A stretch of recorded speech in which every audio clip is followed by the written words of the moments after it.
बात कह रहा हूं मैं, माफ कीजिएगा अगर कड़वी लग भी जाए तो मैं इसकी फिक्र नहीं करता। मेरा उसूल है, मैं आईना को दिखाऊंगा दाग चेहरे के, जिसे खराब लगे सामने से हट जाए। सुभान अल्लाह। आज हमारी कौम कहां खड़ी है, हालात देख रहे हैं अपने। हमारी मस्जिदें हमसे छीनने वाली हैं, हमारी खानकाहों का हक हमसे ले लिया जाएगा, हम अपने मरहूमों की कब्रों पे नहीं जा सकते। इसका जिम्मेदार कौन है? वो जो सुबह को हल लेके जाता है शाम को लौटता है, या वो जो सुबह मंडी में जाके खड़ा होता है और शाम को थक के आके लेटता है, या वो जो सुबह से शाम तक मार्केट में बैठ करके तिजारत में अपना वक्त लगा रहा है, या फिर वो जो कौम की जिम्मेदारी लेकर के एसी के रूमों में सो रहे हैं। अगर हम सबसे बड़े हों तो सबसे पहले सर कटाने हम तैयार हैं, वरना जो सबसे बड़ा हो उसकी जिम्मेदारी बनती है कि वो आगे बढ़े। आज जरूरत है अपने दीन और अपने ईमान को बचाने की, लेकिन मेरी कौम आपसे भी थोड़ी सी शिकायत है, कमी हमारे अंदर भी है। हमने अपने अपने का अलग अलग झंडा लेके रखा है। एक उम्मत में 70 झंडे, कम से कम हिंदुस्तान का मुसलमान तो आला हज़रत के नाम पे एक हो जाता। जी बहुत अच्छी बात। वाह। गोला के बाद में भर लेना, पैर बाद में दबा लेना, कम से कम आला हजरत के नाम पे तो एक जगह हो जाते। आज हम किसी को कायद मानने के लिए तैयार नहीं। खून के आंसू रोना पड़ता है जब कभी हुजूर अख्तर रजा की याद आती है। हम जानते हैं जब तक ताजुश शरिया हयात थे हिंदुस्तान में सुन्नियत का भरम था। आज भी रोना आता है जब से मेरे मुर्शिद ने पर्दा किया है। आज कौम का शिराजा बिखर गया है, आज कोई पुरसाने हाल नहीं है, आज कोई सरों पे हाथ रखने वाला नहीं है। आपसे भी कहना चाहता हूँ, आपको कोई भी खानकाह के नाम पे लड़ाए, लड़ना नहीं है। पीर के नाम पे जुदा करे, जुदा नहीं होना है। झंडे के नाम पे अलग करे, अलग नहीं होना है। और एक ही बात कहनी है, हमें तेरी नहीं सुननी है, हमें बरेली के अहमद रजा की सुननी है। उन्होंने कहा था वो जो न थे तो कुछ न था, वो जो न हो तो कुछ न हो। जान है वो जहान की, जान है तो जहान। नारे तकबीर, नारे रिसालत, मसलके आला हजरत, बस्ती बस्ती करिया करिया, सर जमीने उन कला। माशाअल्लाह यार, और किसी एक शख्स को अपना कायद मुकर्रर कर ले। मैं कह दूं अगर कड़वा ना लगे किसी को तो लगे तो खाक से लगे। पाए मोरा लंग ने मुल्के खुदा तंग ने। क्या बात है, बहुत अच्छा जी। एक घर का एक जिम्मेदार होता है जी। घर में कितने अब्बा होते हैं? टेंशन में आगे कुछ लोग क्या कितने होते हैं? जोर से एक बाप होता है। और घर वही सही चलते हैं जो बाप की मुट्ठी में जिन घरों का निजाम होता है। ये याद रखिए, अगर एक घर के अंदर 3 लोग बाप बनने लगे फिर घर नहीं रहते, घरुए बन जाते, घरुए बन जाते, छोटे छोटे छोटे छोटे छोटे। और जो वैल्यू जो वकार हवेली का होता है ना, वो घरुओं का नहीं होता है। आप हवेली को हवेली रहने दें, बुरा न माने तो कहूं बरेली को बरेली रहने दें। क्या बात है, क्या बात। बरेली कल भी मरकज था। बरेली जो मानते वो बोले, जो नहीं मानते वो अपना मुंह बंद करके बैठे। हाँ, जिसके अकीदे में खोट है मुझे तो उसकी दाद भी नहीं चाहिए। मुझे दाद उसकी चाहिए जो एहसान फरामोश ना हो, एहसान शनास हो। बरेली कल भी मरकज था। बरेली बरेली सारे बोले बरेली। मैं जो देख रहा हूं नहीं बोल रहे, मैं खड़ा करके फिर पूछ लूंगा इनका सिलसिला कौन सा। बरेली कल भी मरकज था। बरेली और बरेली कल भी मरकज रहेगा। बरेली कल भी मरकज, इसलिए कि मरकजियत की वजह स्मार्ट सिटी नहीं, महानगर नहीं, बरेली के मरकज होने की वजह अहमद रजा है। अल्लाह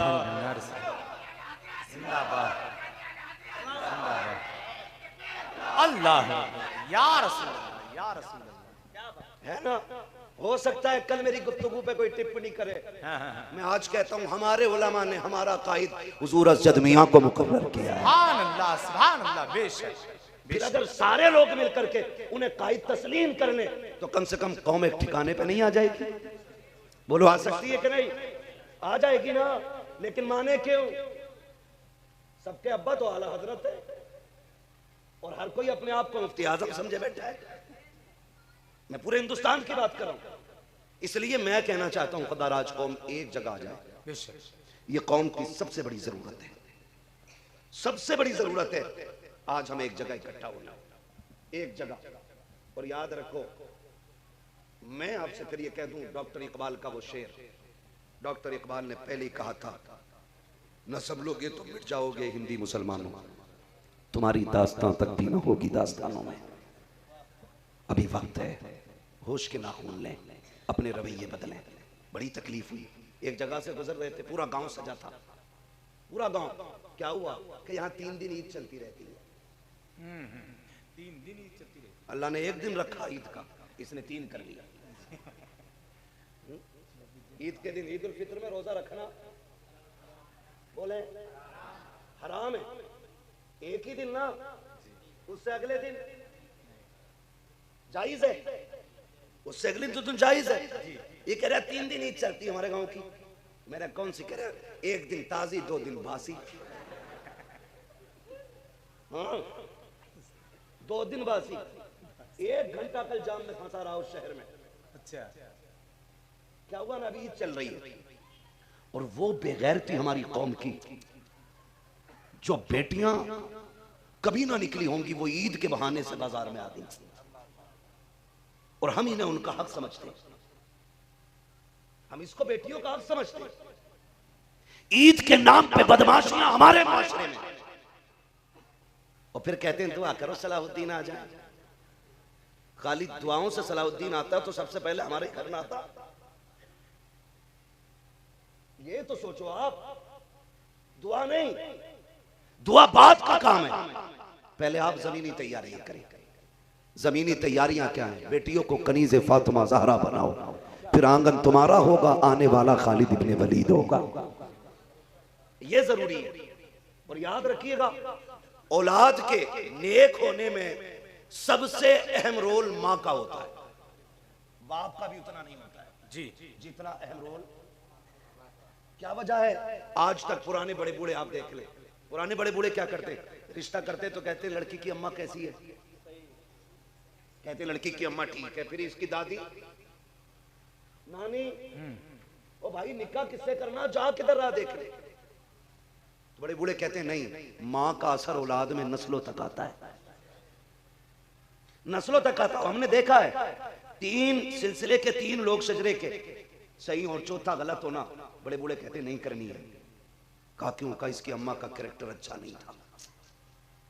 ये बड़े बूढ़ों की बात है। और लोग कहते नहीं नहीं, इन्हें क्या पता, जदीद दौर है। नहीं प्यारे, तुम नहीं जानते हो। मैं एक बात अक्सर कहा करता हूँ, जमीन अच्छी होती है तो फसल अच्छी होती है, माँ अच्छी होती है तो नस्ल अच्छी होती है। हर बंदा तकरीर में कहता है औरतों के पर्दे पे गुफ्तगू करना। अगर बीवी यहाँ बैठी होगी, कान पकड़ के कहेगा सुन, तुझे पता है मुरादाबाद का मौलाना आया था, पर्दे पे क्या बोल के गया है? मेरे अजीज, सिर्फ बीवी को क्यों समझाते हो? बेटियों को तरबियत कब दोगे? मैं तो दावे के साथ कहता हूँ, अगर सिर्फ बीवियों को तबलीग करोगे तो किसी घर की बहू नहीं सुधरेगी। मैं ये कहता हूँ बेटियों को सवार दो, किसी घर की बहू गलत नहीं हो सकती।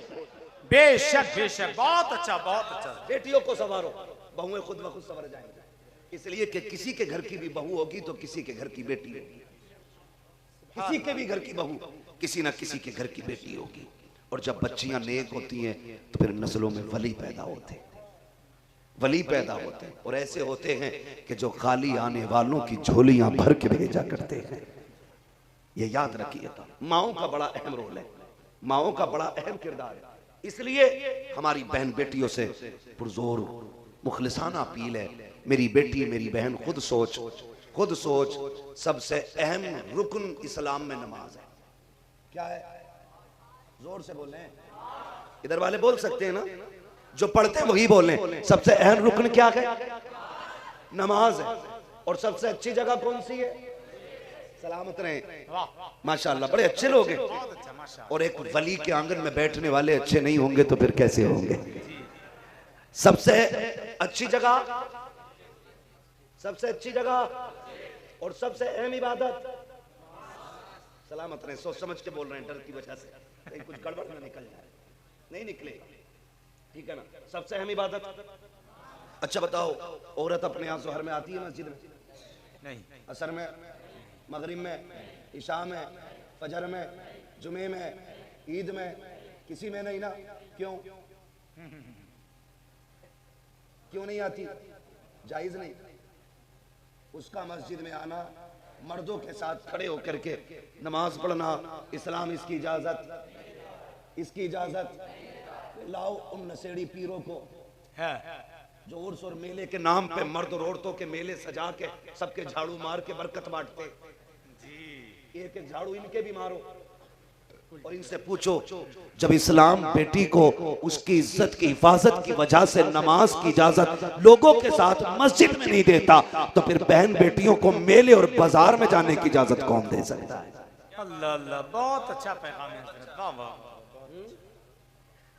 समझ रहे मेरी बात?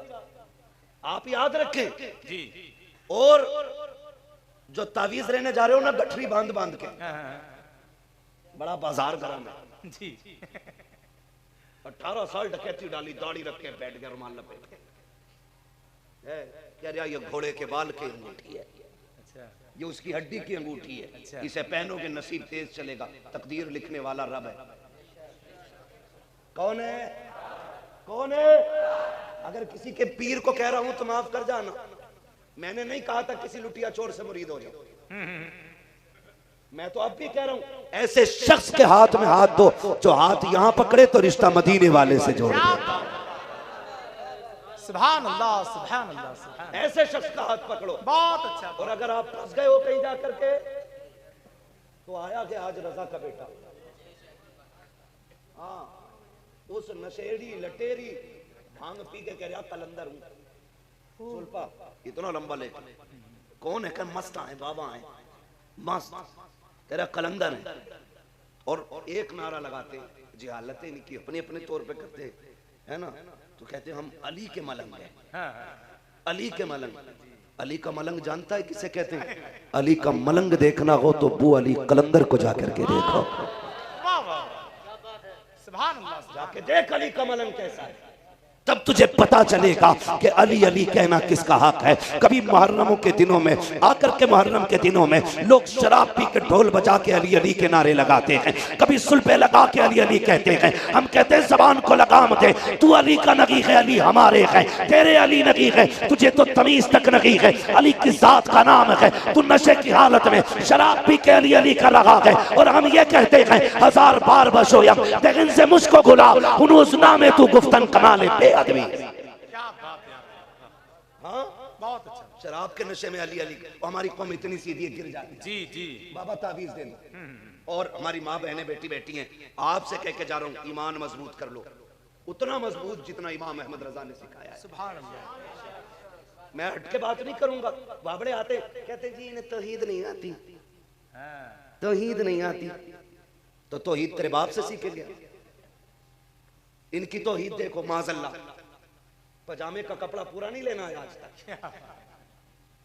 कुर्ता फालतू ही न पाया हमेशा, और ये हमसे कहते हैं तौहीद नहीं आती बरेली वालों को।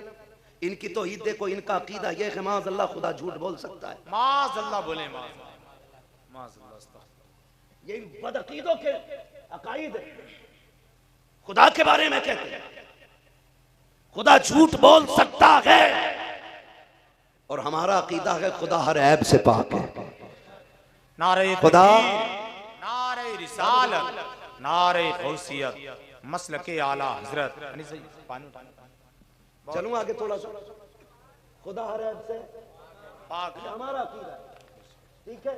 अब लोगों को आप देखो, लोगों ने हम्द लिखी, कह रहे बकरी गाय भैंस बनाई, खाने को दी दूध मलाई, अल्लाह अल्लाह करता जाऊं, आगे आगे बढ़ता जाऊं। उसे अल्लाह की तखलीक में खाली गाय भैंस बकरी दिखाई दी, और जब आला हजरत ने हम्द लिखी, क्या बात, फिर उनका कलम देखो, वही रब है जिसने तुझको हम अतन करम बनाया, हमें भीख मांगने को तेरा आस्था बताया, तुझे हमद है खुदाया, तुझे हमद है खुदाया। ये कह रहा बकरी गाय भैंस बनाई। आला हज़रत कहते हैं वो कवारी पाके मरियम व नफ़ख्तु फीह का दम है अजब निशान आज़म, मगर आमिना का जाया वही सबसे अफजल आया, वही सबसे अफजल आया, तुझे हमद है खुदाया, तुझे हमद है खुदाया। तो ये हमसे कहते हैं तुम्हें तौहीद नहीं आती। सुन्नियों, बहन बेटी भाइयों नौजवानों, मैं सबसे कह के जाना चाहता हूं, ऐसा अकीदा रखो जो आला हजरत ने अता किया। हमारे अंदर अकीदे की कमजोरी है। कहां बता दो, बुरा मत मानना, मैं सुन्नी हूं, लेकिन हमारी सुन्नियत में कुछ चीजें गलत आ गई हैं, हमें इनसे निकलना पड़ेगा। सुन्नियों में हमारे कुछ गलत चीजें आ गई हैं। कैसे? कोई नंगा बंदा आया, आके कहने लगा 100 रुपए दे बेटा दूंगा तुझे। इन्होंने आंखें बंद करके यकीन कर लिया। कुछ चीजें फितरी होती हैं, बहन बेटियां बेटी हैं, मैं आगाह कर दूं, ये जब किसी से तावीज लेने जाती है ना, तो वो क्या कहते हैं, जो ठलुए बाबा बैठे होते हैं, कहते हैं सर में दर्द रहता होगा, तो कहती सही कही बाबा,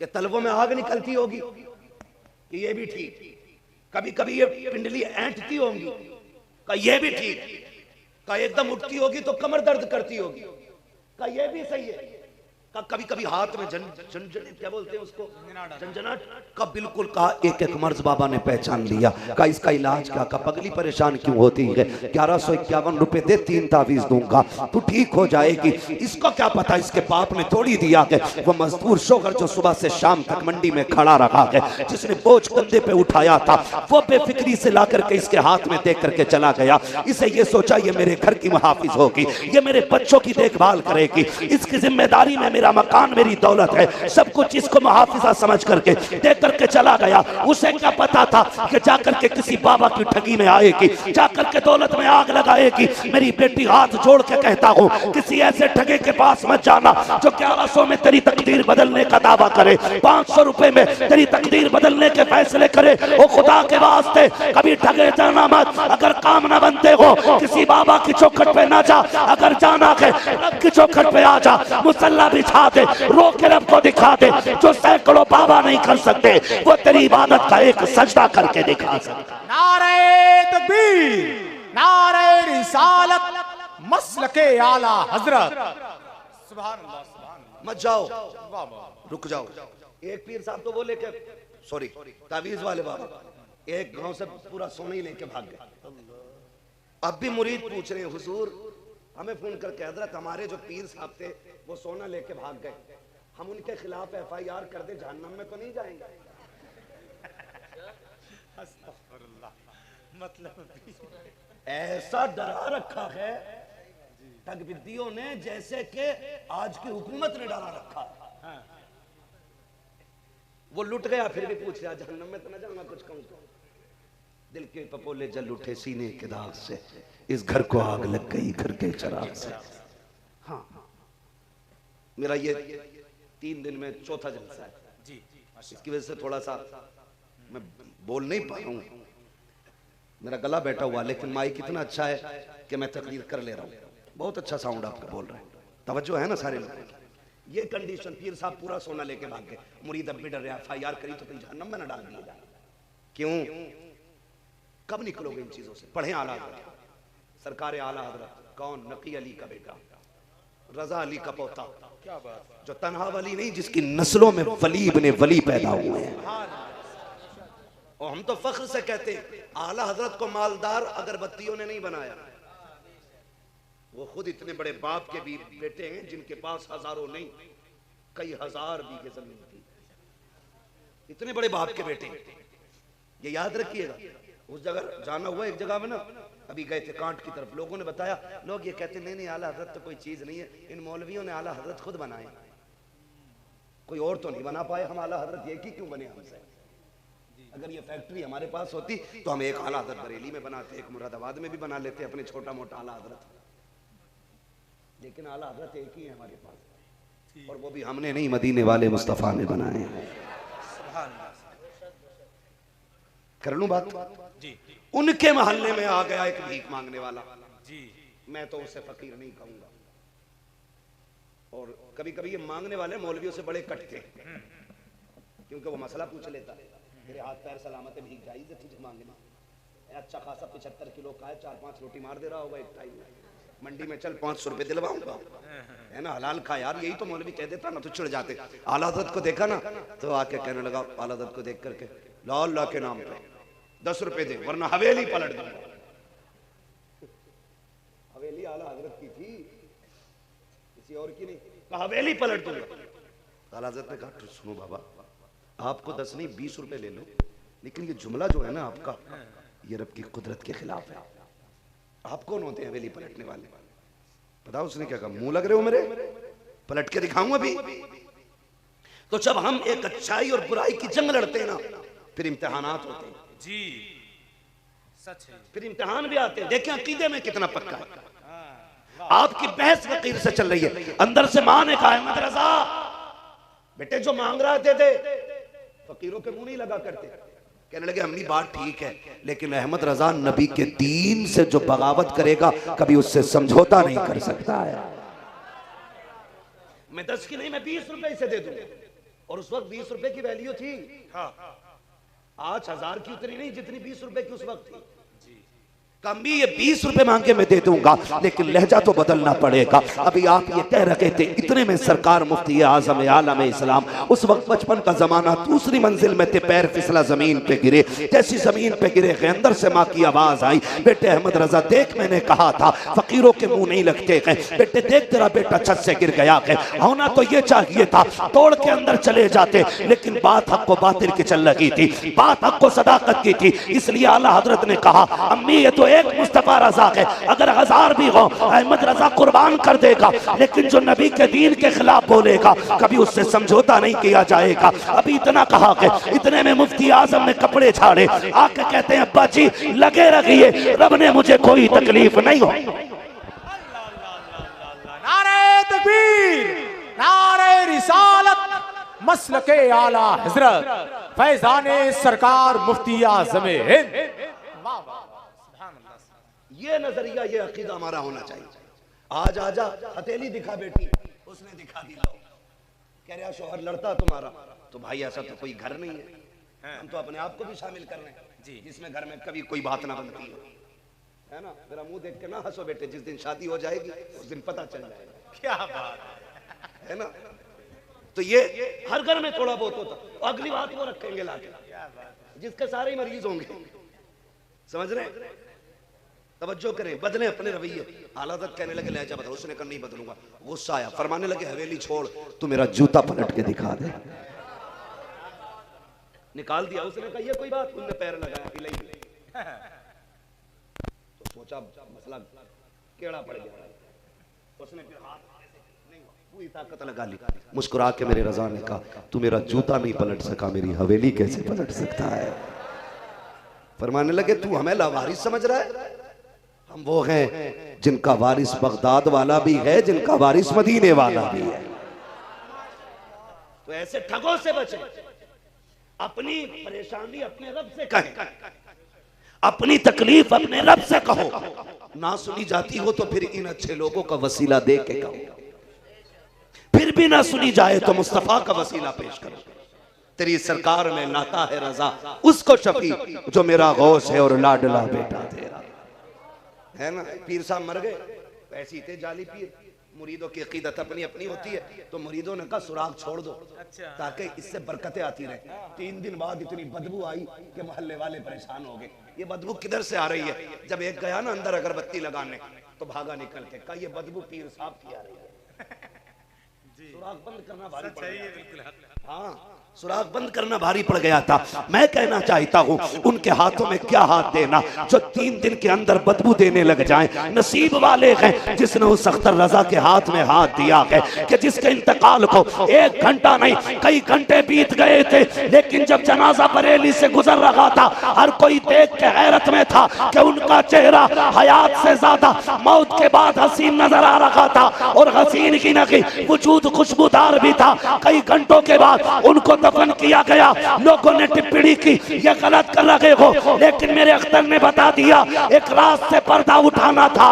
लोगों, मैं कई घंटे जमीन के ऊपर रहा और ये बताना चाहता हूँ, जमीन मैली नहीं होती, समन मैला नहीं होता, मोहम्मद के गुलामों का कफन मैला है।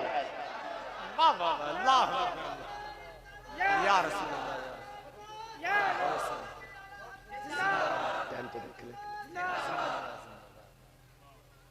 ऐसे लोगों के हाथ में हाथ दो, ऐसे लोग, अच्छे लोगों का इंतखाब करो। पीर मुरीदी का मसला तावीज नहीं, आज मुर्गी नहीं बोली, आज मुर्गा चला गया, आज भैंस ने दूध नहीं दिया, ये काम नहीं। पीर मुरीदी का मतलब ये है जब आखिरत में कोई सहारा ना हो, नेकियां कम पड़ जाएं, फिर मुर्शिद का दामन काम आ जाए, फिर मुर्शिद का दामन काम आ जाए। इसलिए पीरा मुरीदी होती है, बाजार लगाने के लिए नहीं, तमाशे करने के लिए नहीं, समझ रहे? इसलिए खुदा अपने रवैये बदले। एक अल्लाह वाले की चौखट पे बैठे हो, कसम खा के कहते हो मजार उसके ही बनते जो पूरी जिंदगी ढोल तमाशों में गुजार दे। मजार उसका बनता है जो दिन में रोजे रखते हैं, रातों को उठ उठ के सजदे किया करते हैं। ऐसे लोगों के मजार बनते हैं, अच्छे लोगों के मजार बनते हैं, बुरे लोगों के मजार नहीं बनते, नहीं बनते।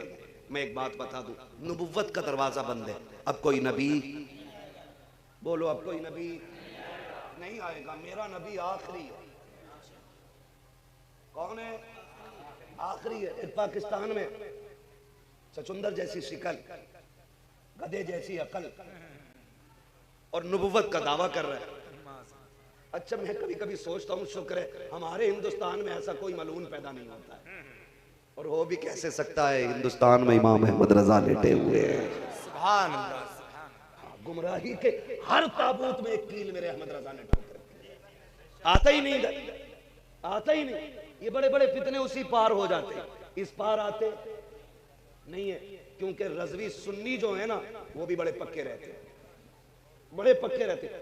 पहले देवबंदी मौलवियों से डरते थे, अब जिस लड़के के सर पर टोपी देख लेते हैं और देख लेते हैं बरेलवी है ना, सलाम करके उधर को निकल जाते हैं, इधर को का इसके चक्कर में नहीं पड़ना, क्योंकि ये भी बड़े मजबूत है। तो मेरा नबी बोले, भूले तो नहीं है ना, मेरा नबी, जोर से, मेरा नबी आखिरी नबी, अब कोई नबी नहीं आएगा। नबुव्वत का दरवाजा बंद है, विलायत का दरवाजा खुला है। वली पैदा भी होते रहेंगे, वली बनते भी रहेंगे, ठीक है। अब हर बंदा चाहता ना मैं वली बन जाऊं, मजार पे जाके कह रहा बाबा 3 गाड़ियां, चौथी और हो जाए, 3 मंजिल बन गया है, चौथी का लिंटर और पड़ जाए। कभी ये भी जाके कहो अल्लाह वाले रब से दुआ कर कि जैसा तुझे उसने अपने लिए बनाया कि मुझे भी अपने लिए बना दे। कभी ये भी जाके कहा करो इनसे, ये भी जाके कहा करो कि हमें अपने जैसा बनने की दुआएं देते जी, अपने जैसा। मैं आपको बता दूं, कई बार होता क्या है कि हम सोचते हैं कि भाई हमने इतने गुनाह कर लिया, वली नहीं बन सकते, कैसे बनेंगे। तो सुने, अगर मैं तारीख पढ़ने लगूं ना तो आप तारीख में बड़े बड़े नाम देखें। हजरत फुजैल बिन अयाज, हजरत फुजैल बिन अयाज अपने वक्त के बहुत बड़े डाकू थे। बिशर हाफी शराब की बहुत बड़ी फैक्ट्री थी। ये मैं बड़े बड़े वलियों के नाम ले रहा हूं। शराब की बहुत बड़ी फैक्ट्री, कारखाना था इनका।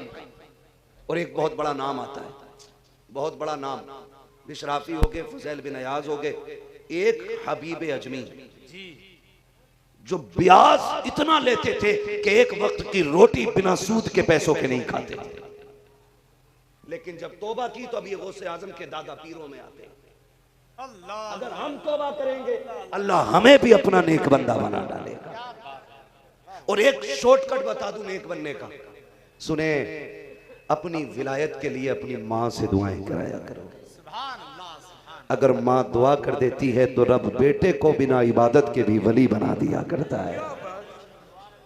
इबादत से मुराद ये नहीं कि नमाज नहीं पढ़ता हूं, मैं वो ले रहा हूं जिसमें फराइज के बाद जो नवाफिल इबादत होती है, जिसमें लोग बरसों बरस जंगलों में रहते हैं।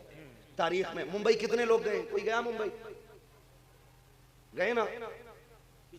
मुंबई में एक मज़ार है, सुना होगा, मखदूम माहिनी, सुना है ना? मखदूम माहिनी।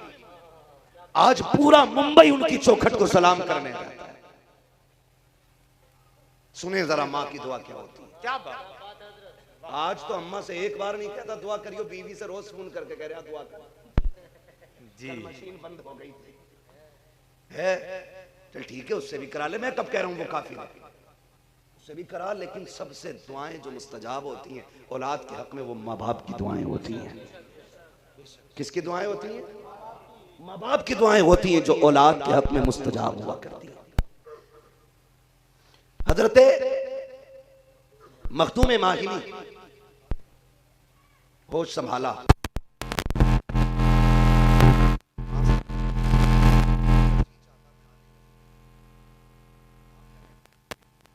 आज ना दरवाजे पे मदरसा है, इसलिए इल्म की कदर नहीं। हमें कुत्ता बिल्ली पढ़ाने के लिए 18 घंटे टाइम है और जन्नत वाली बोली पढ़ाने के लिए हमारे पास 1 मिनट का टाइम है।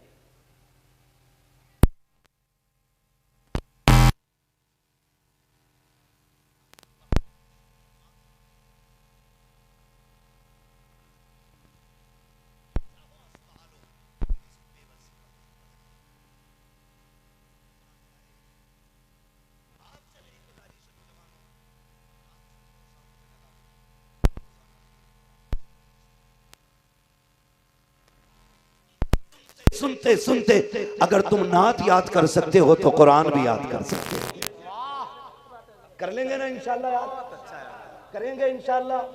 अगर आपको काम से फुर्सत नहीं मिलती है ना तो कुरान की छोटी सूरत इन्ना आतीना कल कौसर लगा लो, सूरह इखलास लगा लो, ये 10 सूरतें रोज सुनते रहा करो, इससे तुम्हें कुरान याद हो जाएगा। इल्म की कदर करो, इल्म से मोहब्बत करो। मखदूम मागिमी ने कहा था, मखदूम मागिमी ने कहा था अम्मी मैं पढ़ना चाहता हूँ, मदरसा दरवाजे पे नहीं था। माँ ने कहा बेटे दूर जाना पड़ेगा, मेरी जिंदगी का एक तू ही सहारा है।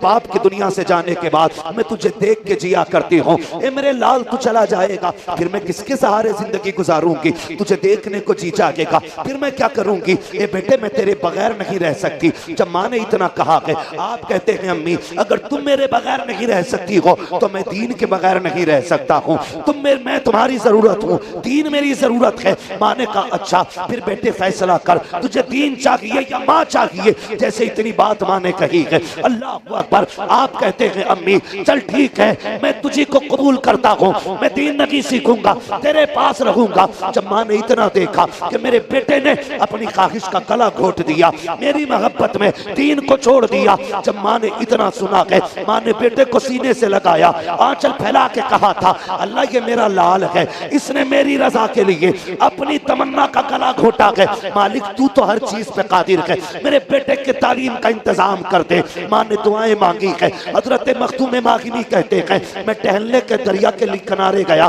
जब जाके देखा कि मुझे खूबसूरत बुजुर्ग नजर आए, उन्होंने मुझे करीब बुलाया, कहा क्या बात है, मैंने कहा बाबा बात ऐसे ऐसे है, मैं पढ़ना चाहता था लेकिन माँ ने जाने नहीं दिया। उन्होंने कहा परेशान मत हो, तुमने माँ के लिए इल्म की तलब पे पर्दा डाल दिया कि आज के बाद वादा करता हूँ मैं तुम्हें रोज पढ़ाने आया करूंगा। बच्चे ने कहा था बाबा वो कौन जो पढ़ाने आओगे, अगर किसी को ना बताओ तो नाम बता देता हूँ। कहा क्या नाम है, कहा मुझे खिज़र अलैहिस्सलाम कहा जाता है। कहा क्यों आए हो, कहा तूने माँ की मानी है, रब ने तेरी पढ़ाई का इंतजाम कर दिया। याद रखना बताना मत किसी को, अगर बता दिया तो हम नहीं आए, ये एग्रीमेंट हो गया दोनों के बीच। अगर बता दिया तो नहीं आएंगे, ये बात कह दी जब आपने ना तो बड़े खुश रोज पढ़ने आते रोज जाते, लेकिन जानते हो माँ तो माँ होती है ना, जब रोज एक वक्त में खास वक्त में गायब होने लगे ना, एक दिन माँ ने कहा हाथ पकड़ के बेटे जी अम्मी का रोज कहाँ चले जाते हो, रोज कहाँ चले जाते हो बताओ ना। कहते अम्मी पढ़ने जाता हूँ। कौन पढ़ाता है? अब जब माँ ने कहा ना कौन पढ़ाता है तो इधर झूठ बोलते हैं तो फिर माँ की नाफरमानी, सच बोलते हैं तो फिर खिज़र रूठ जाएंगे। झूठ बोला तो माँ रूठेगी, सच बोला तो खिज़र रूठ जाएंगे। इसी कश्मकश में फिर दिल ने कहा सुनो ना, जब कल माँ के लिए मदरसा छोड़ा था रब ने खिज़र भेज दिया है, आज माँ के लिए खिज़र छोड़ दो, कल खुदा कोई इंतजाम कर देगा। बीवी कहती सुनो अम्मा को मत बताना, तो उससे ऐसा अहद ले लिया जैसे पीर साहब ने ले लिया। अम्मा खूब हिला डुला के पूछ रही है, बताई नहीं रहे, उनके बीवी नाराज हो जाएगी। थोड़ा सा ख्याल करें, माँ क्या होती है।